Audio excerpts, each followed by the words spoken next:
ಮತ್ತೊಮ್ಮೆ ನಮ್ಮ political editor Prashant ಮಾತು ನಮ್ಮ ಜೊತೆಗಿದ್ದಾರೆ. ಪ್ರಶಾಂತ್, ಇತ್ತೀಚಿನ ಬೆಳವಣಿಗೆಗಳು ಡಿ ಕೆ ಶಿವಕುಮಾರ್ ಅವರ ಆಸೆಗೆ ಪೂರಕವಾಗಿಲ್ಲ ಕಾಣಿಸ್ತಾ ಇದೆ. ರಾಹುಲ್ ಗಾಂಧಿ ಅವರ ಭೇಟಿಗೆ ಸಮಯ ಸಿಗಲಿಲ್ಲ, ಸ್ಥಳೀಯ ಸಮಸ್ಯೆ ಸ್ಥಳೀಯವಾಗಿ ಬಗೆಹರಿಸ್ಕೊಳ್ಳಿ ಅಂತ ಮಲ್ಲಿಕಾರ್ಜುನ ಖರ್ಗೆ ಅವರು ಹೇಳ್ತಾ ಇದ್ದಾರೆ.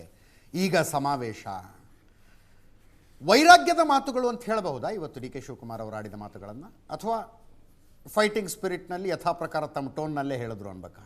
ಅದು ನನಗನ್ಸುತ್ತೆ ಪಾರ್ಟ್ ಆಫ್ ರಣತಂತ್ರ. ಡಿ ಕೆ ಶಿವಕುಮಾರ್ ಈ ಹಂತದಲ್ಲಿ ಬಂದು ವೈರಾಗ್ಯದ ಮಾತನಾಡ್ತಾರೆ ಅಂತ ನನಗೇನು ಅನಿಸಲ್ಲ. ತುಂಬ ಪಳಗಿದ ಇತ್ತೀಚೆಗೆ ಮಾಗಿದ ಬಲಶಾಲಿ ರಾಜಕಾರಣಿ D K Shivakumar. D K Shivakumar 15 ದಿನಗಳ ಆಟದಲ್ಲೇನೋ ವೈರಾಗ್ಯದ ಮಾತುಗಳನ್ನು ಆಡ್ಬಿಟ್ರು ಅಂತ ನನಗೆ ಅನಿಸ್ತಾ ಇಲ್ಲ. It's a part of strategy. ರಾಜಕಾರಣದಲ್ಲಿ ಹಂಗೆ ಆಗೋದು. ಮಾತಾಡಿದ್ದೆಲ್ಲಿ? ದಿಲ್ಲಿಯಲ್ಲಿ, ಇಂಗ್ಲೀಷ್ನಲ್ಲಿ, ದಿಲ್ಲಿಯ ಚಾಣಕ್ಯಪುರಿಯಲ್ಲಿ. ಅಂದರೆ ಹಬ್ ಆಫ್ ಇಂಡಿಯನ್ ಪಾಲಿಟಿಕ್ಸ್. ಅಲ್ಲಿ ಹೋಗಿ ಈ ಮಾತುಗಳನ್ನು ಆಡುವುದರ ಮೂಲಕ ನೋಡಿ, ನಾನೊಬ್ಬ ಪಾರ್ಟಿಯ ಲಾಯಲ್ ಸೋಲ್ಜರ್ ಇದ್ದೀನಿ. ಓಕೆ, ಇಡೀ ಭಾರತದ ಮಾಧ್ಯಮಗಳಿಗೆ ಗೊತ್ತು, ಕಾಂಗ್ರೆಸ್ ಹೈಕಮಾಂಡ್ನ ಮೂಲಗಳು ಮತ್ತು ಡಿ ಕೆ ಶಿವಕುಮಾರ್ ಪದೇ ಪದೇ ಹೇಳಿದ್ದಾರೆ, some agreement took place in 2023. ಹಾಗಿರುವಾಗ ನನಗೆ ಅಧಿಕಾರ ಸಿಗಲಿಲ್ಲ ಅಂದರೂ ನಾನೊಬ್ಬ ಸೋಲ್ಜರಾಗಿ ಉಳಿತೀನಿ ಅಂತ ಹೇಳ್ತಕ್ಕಂಥದ್ದು ಕಾಂಗ್ರೆಸ್ ಹೈಕಮಾಂಡ್ಗೆ ಅವರು ಹೇಳ್ತಿದ್ದಾರೆ. ನನಗಿದು ವೈರಾಗ್ಯದ ಮಾತುಗಳಂತ ಅನ್ನಿಸ್ತಾ ಇಲ್ಲ. ಓಕೆ, ಡಿ ಕೆ ಶಿವಕುಮಾರ್, ನನ್ನ ಸ್ಥಿತಿ ಹೇಗಿದೆ ನೋಡಿ, ನೀವು ಕಾಂಗ್ರೆಸ್ ಹೈಕಮಾಂಡ್ ಅವ್ರ ನಿರ್ಣಯವನ್ನು ತೆಗೆದುಕೊಳ್ಳದೆ ಇದ್ದರೂ ನಾನು ಪಾರ್ಟಿಯ ಲಾಯಲ್ ಸೋಲ್ಜರ್ ಆಗಿರ್ತೀನಿ ಅಂತ ಹೇಳುವುದರ ಮೂಲಕ ಒಂದು ಸಿಂಪತಿ ಗೇನಿಂಗನ್ನು ಮಾಡ್ತಿದ್ದಾರೆ ಅನಿಸುತ್ತೆ. ಹೊರತುಪಡಿಸಿದ್ರೆ ಅವರೇನೋ ವೈರಾಗ್ಯದ ಮಾತುಗಳನ್ನು ಆಡಿಬಿಟ್ರು ಅಂತ ನನಗೇನು ಅನ್ನಿಸ್ತಾ ಇಲ್ಲ. ಅಥವಾ ಅವರು ಕೈ ಚೆಲ್ಬಿಟ್ರು, ಹೋಪ್ಗಳನ್ನು ಕಳ್ಕೊಂಡ್ಬಿಟ್ರು. ಅವರು ನೋಡಿ, ಇದೆಲ್ಲ ಆಟ ಶುರುವಾಗಿದ್ದು ನವೆಂಬರ್ 20ರ ನಂತರ. ನವೆಂಬರ್ 20ರವರೆಗೆ ಡಿ ಕೆ ಶಿವಕುಮಾರ್ಗೆ ಅನಿಸಿತ್ತು 20ರಿಂದ 30ರೊಳಗಡೆ ಏನೋ ಆಗಿ ಹೋಗ್ಬಿಡುತ್ತೆ, ನಾನೇ ಮುಖ್ಯಮಂತ್ರಿ ಆಗಿಬಿಡ್ತೀನಿ ಅಂತ.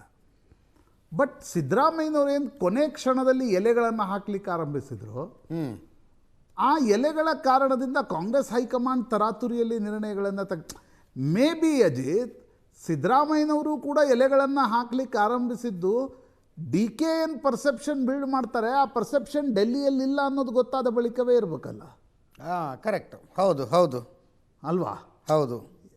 ಸಿದ್ದರಾಮಯ್ಯನವರು ಕೂಡ ಅವ್ರಿಗೂ ಅಂದರೆ everyone will have a feelers from high command. ಹಾಗಾಗಿ ನನಗನ್ಸುತ್ತೆ ಡಿ ಕೆ ಶಿವಕುಮಾರ್ ಪ್ರಯತ್ನವನ್ನು ಮಾಡ್ತಿದ್ದಾರೆ ಈ ಹೇಳಿಕೆಗಳನ್ನು ಕೊಡುವುದರ ಮೂಲಕ. ನೀವೇನಾದರೂ ನಿರ್ಣಯಗಳನ್ನು ತೆಗೆದುಕೊಳ್ಳಿ,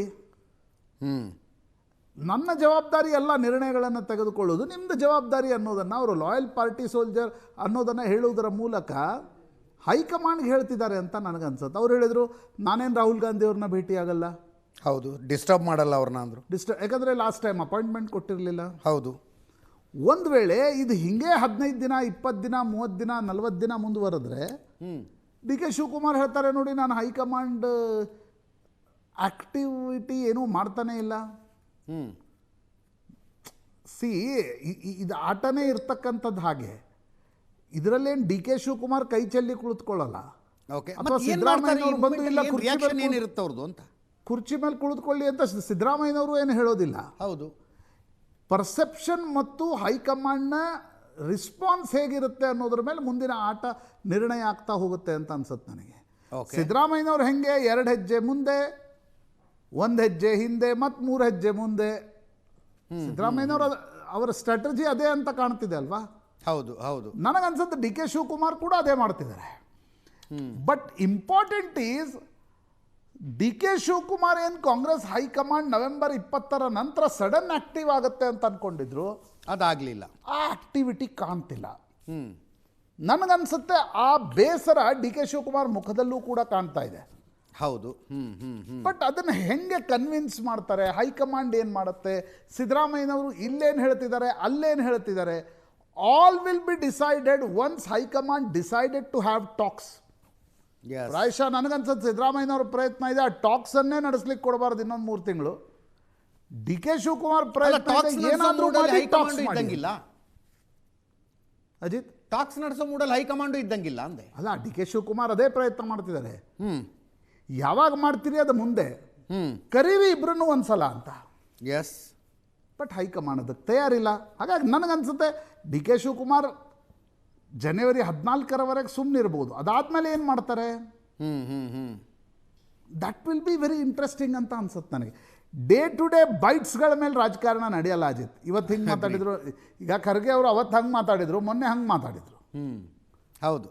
ಸಿದ್ದರಾಮಯ್ಯನವರು ಪದೇ ಪದೇ ಹೇಳ್ತಾರೆ, ಆಮೇಲೆ ನಂತರ ಒಂದು ಹೇಳಿಕೆ ಕೊಡ್ತಾರೆ. ಹೈಕಮಾಂಡ್ ಹೇಳಿದರೆ, ಜಮೀರ್ ಅಹ್ಮದ್ ಖಾನ್ರ ಹೇಳಿಕೆ ನೋಡ್ತಿದ್ದೆ ನಾನು. ಅದರದ ಶಬ್ದ ಹೆಂಗಿತ್ತು ಅಂದರೆ, ಸಿದ್ದರಾಮಯ್ಯನವರು ಎಂದಿಗೂ ಕೆಳಗಿಳಿಯಲ್ಲ ಅಂತ ಬಂತೆ ಎಲ್ಲ ಕಡೆ.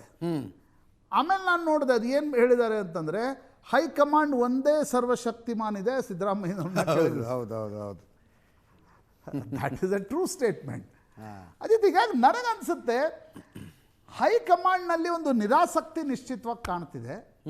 ಡಿ ಕೆ ಶಿವಕುಮಾರ್ ಪ್ರಯತ್ನ ಮಾಡ್ತಿದ್ದಾರೆ ಮುಂದಕ್ಕೆ ಹೋಗಲಿಕ್ಕೆ, ಬಟ್ ಹೈಕಮಾಂಡ್ ಇನ್ನೂವರೆಗೂ ಅಪ್ಲಿಕೇಶನ್ ಆಫ್ ಮೈಂಡ್ ಮಾಡ್ತಾ ಇಲ್ಲ.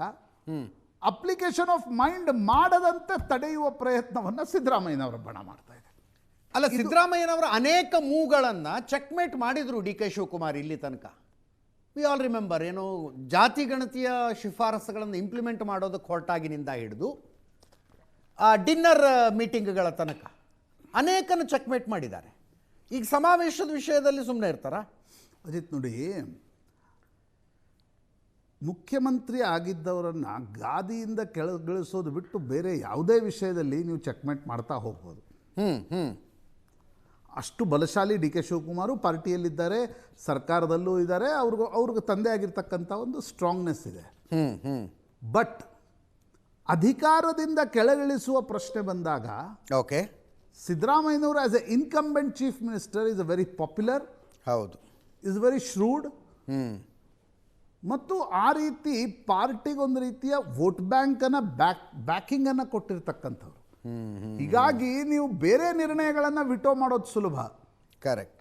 ಈ ನಿರ್ಣಯವನ್ನು ವಿಟೋ ಮಾಡಿಸ್ಬೇಕಾದ್ರೆ ಡಿ ಕೆ ಶಿವಕುಮಾರ್ ಹೈಕಮಾಂಡ್ ಮುಂದೆ ಯಾವುದೇ ನಷ್ಟ ಆಗಲ್ಲ, ಐ ವಿಲ್ ಟೇಕ್ ಕೇರ್ ಅನ್ನೋದನ್ನು ಕನ್ವಿನ್ಸ್ ಮಾಡಬೇಕಾಗತ್ತೆ.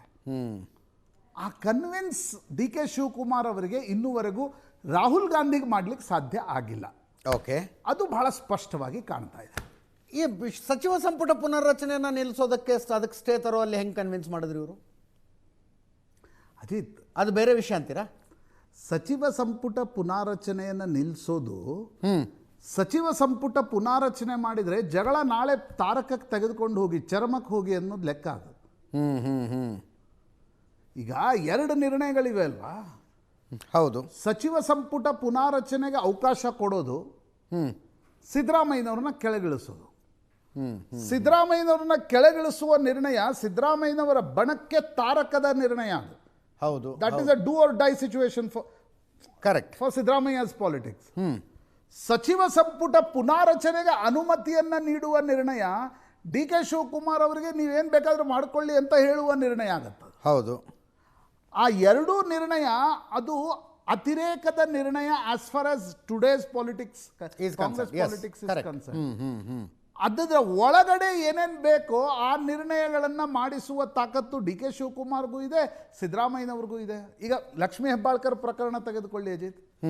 ಯಾವ ಸರ್ಕಾರದಲ್ಲಿ 2 ತಿಂಗಳ ಹಣವನ್ನು ಹಾಕಿಲ್ಲ ಅನ್ನೋದು ಮಂತ್ರಿಗೆ ಗೊತ್ತಿರಲ್ಲ? ಹೌದು. ನನಗೆ ಹೇಳಿ ನೀವು, ಯಾವ ಸರ್ಕಾರದಲ್ಲಿ ಗೊತ್ತಿರಲ್ಲ? ಇವ್ರಿಗೆ ಗೊತ್ತಿಲ್ಲ, ಯಾಕಂದರೆ FD ಡೈರೆಕ್ಟ್ ತಾಲೂಕ್ ಪಂಚಾಯತ್ಗೆ ಹಾಕ್ತಿದೆ. ಕರೆಕ್ಟ್. ಹೌದು ಹೌದು. ಯಾವ ಸರ್ಕಾರದಲ್ಲಿ ಕುಣಿಗಲ್ ರಂಗನಾಥ್ ಅವರು ಎದ್ದು ನಿಂತು ಮುಖ್ಯಮಂತ್ರಿಗಳನ್ನು ಚಾರ್ಜ್ ಮಾಡ್ತಾರೆ ಅನುದಾನದಲ್ಲಿ ನಮ್ಮದೇ ಪಕ್ಷದವರಿಗೆ ಅನ್ಯಾಯ ಆಗ್ತಿದೆ ಅಂತ? ಅಂದ್ರೆ ಅರ್ಥ that all out war has been broken with all ifs and buts, with all the check and balances. ಯಾಕಂದರೆ ಇಬ್ಬರು ಸೀಸನ್ಡ್ ಇದ್ದಾರೆ. ಹೌದು. ಬಟ್ 2 ಅತಿರೇಕದ ನಿರ್ಣಯಗಳನ್ನು ತೆಗೆದುಕೊಳ್ಬೇಕಾದ್ರೆ ಲಾಟ್ ಆಫ್ ಭಿನ್ನಮತೀಯ ಚಟುವಟಿಕೆಗಳನ್ನು ನಿಯಂತ್ರಿಸುವ ಸಾಮರ್ಥ್ಯ ಹೈಕಮಾಂಡ್ ಮಾಡಬೇಕಾಗತ್ತೆ. ಆ ಅಗ್ನಿಶಾಮಕ ದಳದ ಕೆಲಸ ಮಾಡಬೇಕಾಗತ್ತಲ್ಲ. 2 ಅತಿರೇಕದ ನಿರ್ಣಯಗಳಲ್ಲಿ ಒಂದು ಫೇಲ್ ಆದರೂ ಕೂಡ. ಹೌದು. ಈಗ ನೀವು ಸಚಿವ ಸಂಪುಟ ಪುನಾರಚನೆ ಅಂತ ಹೋದಾಗ ಇವತ್ತೇನು D K Shivakumar party loyal soldier ಅಂತ ಹೇಳ್ತಿದ್ದಾರೆ, ಅವ್ರಿಗೆ ಅನ್ನಿಸ್ಬೋದು ಎಲ್ಲ ದಾರಿಗಳು ಬಂದಾಗ. ಇಲ್ಲಿ ಪ್ರಶ್ನೆ ಇದ್ದೋದೇನು ಅಜಿತ್, ಎಲ್ಲ ಬಾಗಿಲುಗಳು ಬಂದಾದಾಗ ಪಾರ್ಟಿ ಫೋರಮ್ ಬಿಟ್ಟು ವಿಷಯ ಹೊರಗಡೆ ಹೋಗುತ್ತೆ. ಹೌದು ಹೌದು. ಅಲ್ಲಿ BJP ಎಂಟ್ರಿ ಆಗ್ಬೋದು, ಅಲ್ಲಿ ಶಾಸಕಾಂಗ ಪಕ್ಷದಲ್ಲಿ ಏನಾದರೂ ವರ್ಟಿಕಲ್ ಆಗ್ಬೋದು. ಹಾಗಾಗಿ ಹೈಕಮಾಂಡ್ ಎರಡೂ ನಿರ್ಣಯಗಳನ್ನು ತೆಗೆದುಕೊಳ್ತಾ ಇಲ್ಲ. ನೀವು ನೋಡ್ತಾ ಇರಿ, ಈಗ ಸಿದ್ದರಾಮಯ್ಯನವರೇ ಉಳಿತಾರೆ ಅನ್ನೋದು ಇರಬೇಕಾದ್ರೆ ಸಚಿವ ಸಂಪುಟದ ಪುನಾರಚನೆ ಮಾಡಿಸೋದು ಎಷ್ಟೊತ್ತಿನ ಕೆಲಸ ಹೈಕಮಾಂಡ್ಗೆ.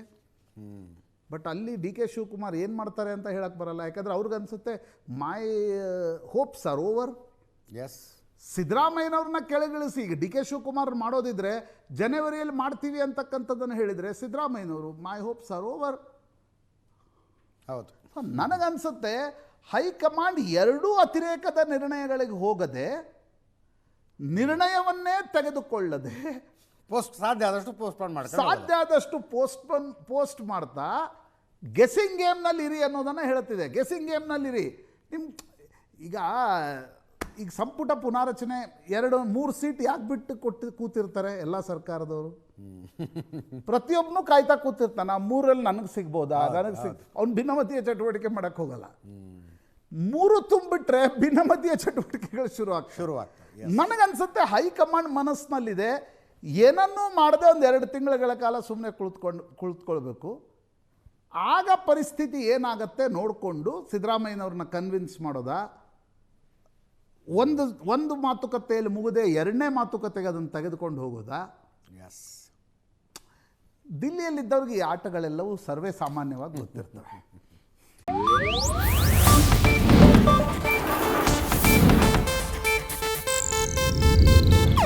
ಇದು ಏಷ್ಯಾನೆಟ್ ನ್ಯೂಸ್ ನೆಟ್ವರ್ಕ್ ಪ್ರಸ್ತುತಿ.